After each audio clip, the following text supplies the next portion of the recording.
মাঝে মাঝে এমন একটা দিন যায় না, মানে সকাল থেকে শুরু করে রাত পর্যন্ত গোটা দিনটাই খারাপ যায়। এই যেমন আজকে আমার সকালে ঘুম থেকে উঠে যখন ঠাকুর পুজো দিতে যাই, এক আরশোলার টিকটিকি, ছোট্ট বাচ্চা টিকটিকি আমাকে এত জ্বালাচ্ছে। ঠাকুরের আসনের এমন অবস্থা করে রেখেছিল যে ওই ঠাকুরের আসন পরিষ্কার করতে করতে আজকে আমার এত দেরি হয়ে গেছে যে রান্নাঘরে অনেক দেরি করে ঢুকতে হয়েছে। আর রান্নাঘরে ঢুকেই ঘটলো আর এক কাণ্ড। সেই কাণ্ডের কথা পরে বলছি। আমি রান্না সেরেই আগে এদিকে চলে আসলাম, যেহেতু আজকে অনেক দেরি হয়ে গেছে। আগে এদিকের ঘর দোর পরিষ্কার করে তারপর গিয়ে রান্নাঘরের কাজ কমপ্লিট করব। আর এই আলমারিটা না এত হালকা যে আমি যখন এটা মোছামুছি করি তখন কিন্তু একদম পুরোটা ঘুরিয়ে নিতে পারি।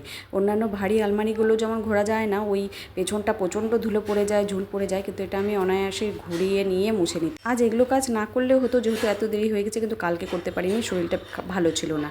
আর আজকেও ঘাড়ে এত ব্যথা করছে যে বামটা লাগাতে লাগাতে শেষ হয়ে গেছে, কর্পূর লাগিয়ে আমি কাজ করছি। এদিকে যখন আমি ঘর মোছার জল নিতে আসলাম তখন বাইরে তাকিয়ে দেখি বৃষ্টিটা কমে গেছে, কিন্তু আকাশ মেঘলা। ওই একটা লোভ হলো যাই জামা কাপড়গুলো একটু নেড়ে দিই, একটু হাওয়া বাতাসে তো টানবে। তো আমি সার্ফ এক্সেল ম্যাটিক লিকুইড দিয়ে জামা কাপড় কাচি, আর এটা দিয়ে আজকে একটু ঘরটা মুছি। এত সুন্দর গন্ধ বেরোয়। ঘর মোছার জল রেখে দিয়ে এসে আগে জামা কাপড়গুলো মেলতেই গেলাম।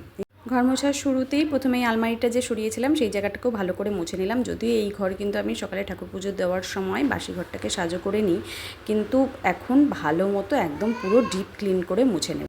অপরিষ্কার কোনো কিছু দেখলেই না আমি অমনোযোগী হয়ে যাই।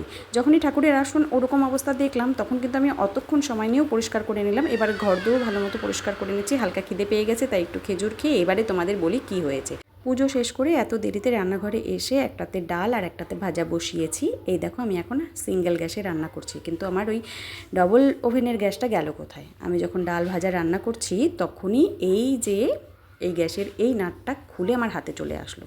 না গ্যাসটা কমানো যাচ্ছে না বন্ধ করা যাচ্ছে, সাথে সাথে সিলিন্ডারটা অফ করে দিলাম, দিয়ে এটাকে ঠিক করতে পাঠিয়েছিলাম। এটা ঠিক হয়ে গেছে এখন।